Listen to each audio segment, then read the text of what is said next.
करना चाहूँगा, एक तो पहला चीज़ डेटा, दूसरा चीज़ कि क्या ये ड्रग्स है किसी और चीज़ से रिलेटेड है कि नहीं।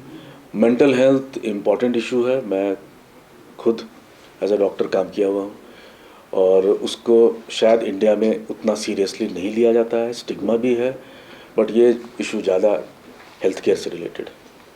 सर, अभी आपने नई तरह के उभरते अपराधों के बारे में कहा कि उस पर आप ज़्यादा फोकस करेंगे, तो बीते दिनों हमने देखा है कि हिमाचल प्रदेश में जो ऑनलाइन फ्रॉड है और ऑनलाइन जिस तरह की चीज़ें हो रही है, उस पर कुछ फोकस आपका विशेष रहेगा? ड्रग्स के बाद मुझे लगता है कि साइबर क्राइम पे हमें, क्योंकि फॉर्चुनेटली हमारे यहाँ ऑर्गेनाइज्ड गैंग और ऑर्गेनाइज्ड क्राइम नहीं है या नहीं के बराबर है, तो साइबर क्राइम में रहेगा। ज़्यादातर ये क्राइम जो है विक्टिम हमारे यहाँ है, क्राइम करने वाले बाहर से हैं, संख्या बहुत ज़्यादा है। एग्जैक्ट तो नहीं आपको बता पाऊँगा, अप्रॉक्सीमेटली 60,000 कंप्लेंट आ रहे हैं साल में, जिसमें से कोई 20-22 हज़ार को हम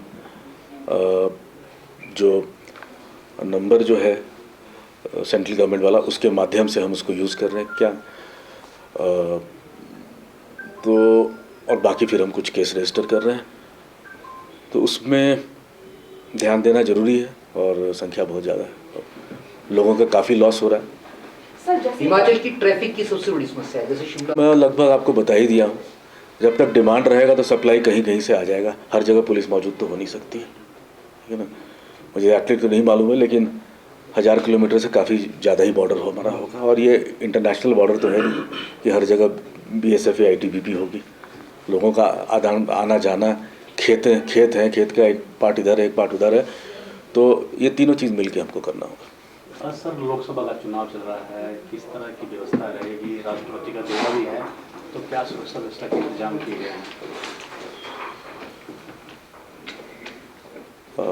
महामहिम राष्ट्रपति मैडम का पहले भी प्रोग्राम हुआ है और उसी लाइंस पे पूरी व्यवस्था हो गई है, और पहले की तरह इस बार भी सुचारू रूप से हमारे SP और अन्य ऑफिसर्स जो लगे हुए हैं कर लें। सर, माल रोड और रिज मैदान पर भी उनके घूमने का कार्यक्रम है, क्या आम लोगों के लिए बंद रखा जाएगा उस दिन जिस दिन वो घूमेंगे, या फिर उनके लिए खुला रखा जाएगा? क्योंकि अक्सर देखा जाता है कि अव्यवस्था हो जाती है, लोग बड़ा परेशान होते हैं क्योंकि पूरे बंद कर दिया जाता है। ये डिसीजन सिक्योरिटी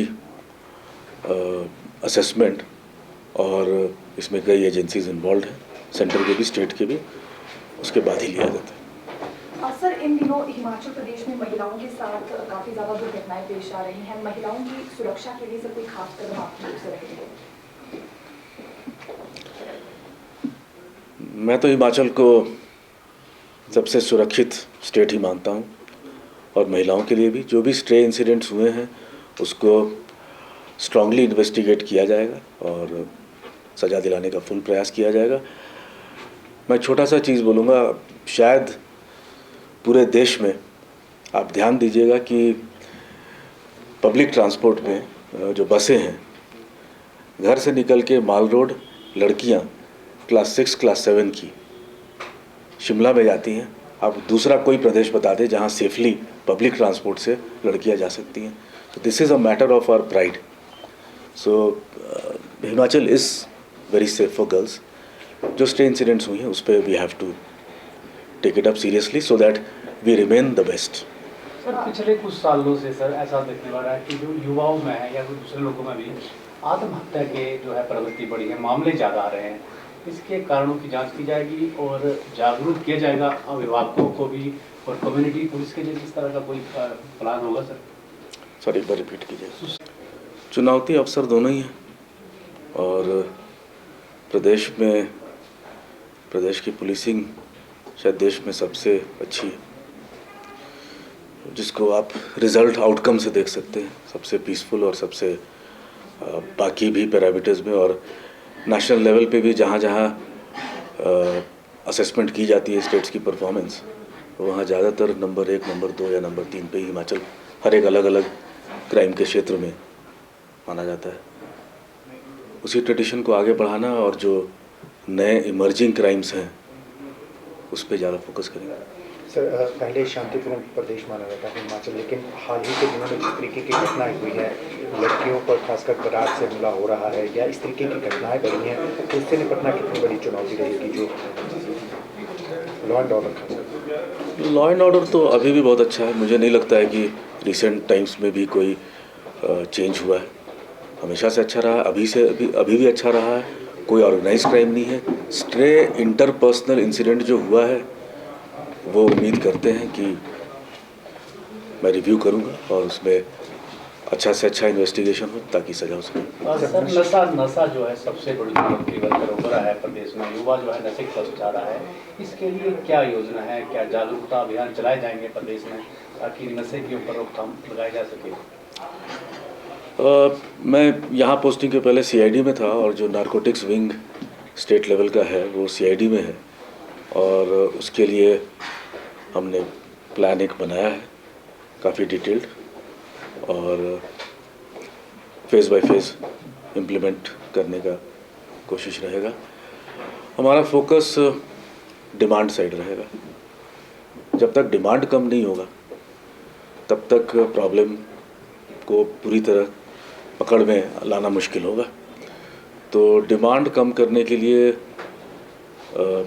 कई तरह की उसमें पहल की जाएगी और छोटे से स्कूल टाइम से लेके बच्चों का से लेके ट्रेनिंग,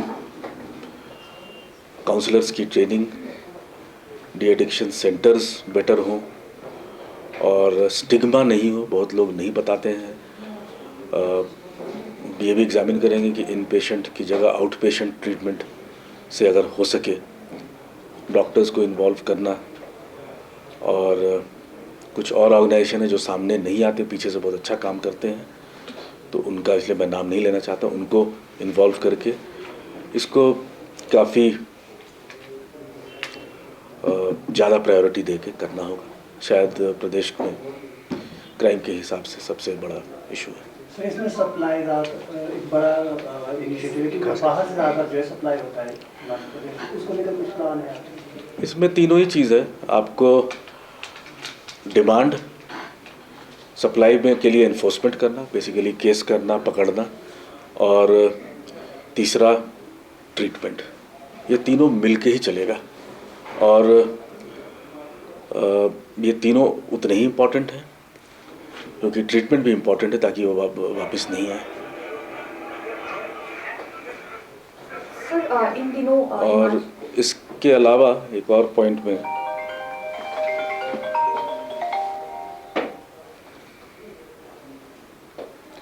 ऑन साइलेंट में भी कॉम्प्लेक्स इशू है, ठीक है ना।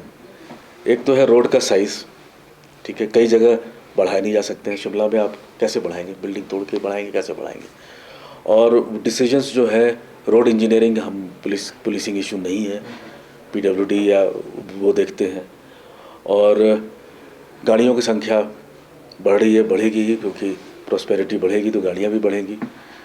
जहाँ तक पुलिसिंग का सवाल है, हमारे जो भी रिसोर्सेज हैं, मैन पावर, और हर चीज़ मैन पावर से नहीं हो सकता है क्योंकि अगर यहाँ पे अगर 4 लेन की ज़रूरत है और जगह भी नहीं है तो 2 लेन में आप मैन पावर बढ़ा के भी बहुत कुछ नहीं कर सकते। पार्किंग के इश्यूज़ हैं, वो भी अर्बन डेवलपमेंट या म्यूनसिपल कॉरपोरेशन ये लोग बनाते हैं।